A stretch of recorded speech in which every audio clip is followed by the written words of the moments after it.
Well, good morning, insiders. Thanks again for joining me on your Monday download.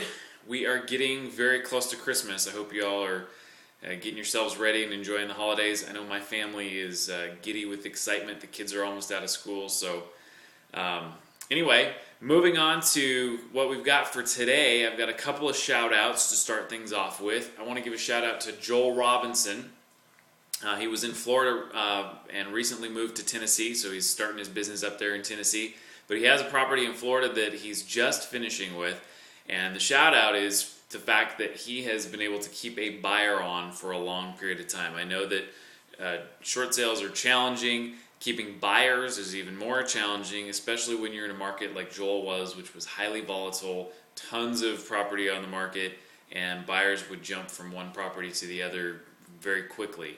Joel was able to keep this buyer involved in the transaction for about a year. I know it's totally crazy, and some of you can't even fathom that. I know some agents start freaking out when it's taking 3 months for us to get an approval and keeping that same buyer on. So way to go, Joel. Joel has a knack for being able to keep things together. He's excellent at his BPOs. Obviously, with this specific situation, he's great at keeping buyers on board. Not to say that Joel hasn't had his fair share of buyers jumping out of the transaction, especially in his market. I think he actually holds the record for the most buyers on any single property, but that's primarily because of the way the market was. So anyway, way to go, Joel, and we're glad that you're getting yourself set up in your new market, and we're excited to see more short sales coming from you there.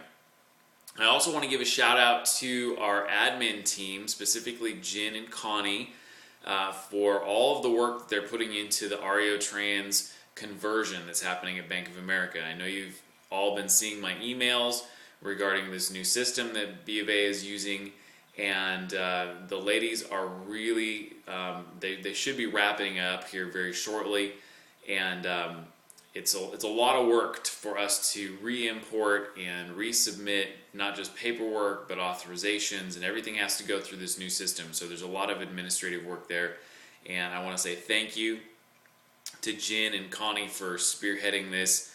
Aaron is obviously involved with it, but I want to give the shout out to the ladies for taking this on and making this happen. So just a reminder, if you haven't already sent in your new loan numbers, so if you've got a Bank of America loan, whether it's a first or a second or any position lien, make sure that your seller is giving you the updated and new loan number that they've received, and you're getting it to the office. The office will be following up if we have loan number issues, but if you can get that ahead of time, that would speed things up on our end. Okay, let's talk about BPOs. Probably the most important part of the short sale process is the BPO. And for those of you who've been around our network for any length of time, you hear about BPOs a lot, and we preach about BPOs, and the reason is because that is the bank's eyes and ears. That is what is telling them what a property is worth, and therefore is telling them what they're going to accept on a short sale. If a BPO is off, then the short sale is going to be off. If it's a BPO is too high, we're going to find counter offers and declines on short sales. So that's why it's so important. The reason I'm bringing this up is in the last few weeks we've seen quite a few actually BPOs coming in way higher than the offer that was negotiated on the table. So we're going to visit on two specific items. One, we're going to talk a little bit about the principles of the BPO factor, which you have in your DVDs. And you have quick start calls available to you to refresh if you don't want to watch the DVDs. But go back and watch those. The BPO Factor is Module 5. And then the second thing that we're going to talk about is if the BPO comes back poorly, which it's going to every once in a while, what do we do about it? And that's going to come off of Module 4 in the advanced strategies. So, okay, let's jump in. BPO Factor.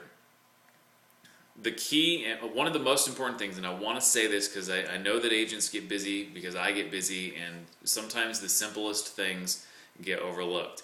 One of the most important parts of your BPO process, BPO process is making sure that you or someone from your office that's trained actually go out to the property and meet the BPO agent there. And BPO agents and appraisers would much rather just go through the property and not have to worry about that and not have to worry about coordinating with you.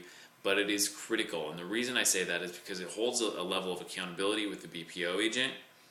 And it also allows you to interact with them, build some rapport and relationship with them, and then help them know any information about the property that they may not be able to see on the surface, help them see what the buyer's assessing a value on the property to be, and then you can physically hand them the BPO package that you put together or should be putting together early in the process so that when the BPO happens, you can hand that to the BPO agent. So it's very critical that you're working with the BPO agent, and there's several ways that you can make sure the BPO agent makes that phone call to you. One of them is taking your lockbox off of the property and even putting a keypad lockbox or something there if you don't want to have the keys in your office, but making sure that there's not a way they can get in without contacting you, because they will. They will get in if there's a way. Before they even call you, they'll drive by the property, especially if they think it's vacant, and they'll just try and do their BPO on their own. So make sure you're getting an interaction with that BPO agent. Again, go back and look at the strategy that we have on the BPO factor so that you can implement that. All right, number 2, what do we do about the BPOs that come in high? Sometimes it's completely unavoidable. Joel Robinson, I said earlier, he's great with his BPOs. Joel Robinson consistently gets his BPOs below the offer price, and that's helpful, very much so. That's great to do that. But even Joel has BPOs come in too high. So what do we do about it? Well, the first thing is in the advanced strategies of Module 4, we talk about the case builder. And so let me repeat some of the key points to the case builder. First of all, before you even start to build your case for the bank, the first action that you can take is actually to counter the buyer. So if the BPO comes in at a certain amount above, let's just say $10,000 above your offer price, the first thing would be to counter the buyer at that higher amount that the bank is asking for and see if they're willing to come up. Maybe their offer is below market value. Maybe they'll come up a little bit and give us a little bit of negotiation there. So that would be the first step. The next thing we do is to build the case. And so this is where you're going to be gathering things like comps. If it's a property that has any damage, getting pictures of the damage, estimates from contractors. And I'll just say as a side note, please make sure they're not just legitimate, but they look legitimate. I've had people send me estimates that are all completely handwritten on some form that they could have got at Office Depot or printed off the internet, and it just takes away from the credibility of what we're trying to do when we're building a case from the bank. Banks are always suspicious that agents are trying to get a lower price than the property's worth, and they're always trying to protect their assets in that regard. So make sure that it looks legitimate. It helps us when we're building our case. The other thing that we use in building our case for the bank is everything that's in your BPO package. So go back to your list. It's in your manual of all of the stuff that goes into the BPO package. Those are items that we can use to leverage and negotiate with the bank and help them either get another BPO ordered or circumvent the BPO that they have. History for listings that are close by but are sitting on the market. Now, if a BPO, we've had some BPOs recently that have come in like $50,000 above the value that we thought it should be at. And so if there's a specific value the bank's giving us, go and look and see what sort of active properties in that area are around that price. Maybe that's what the BPO agent was using for their comparables. We can then get some data on those properties. Maybe they've been sitting on the market for a year or two.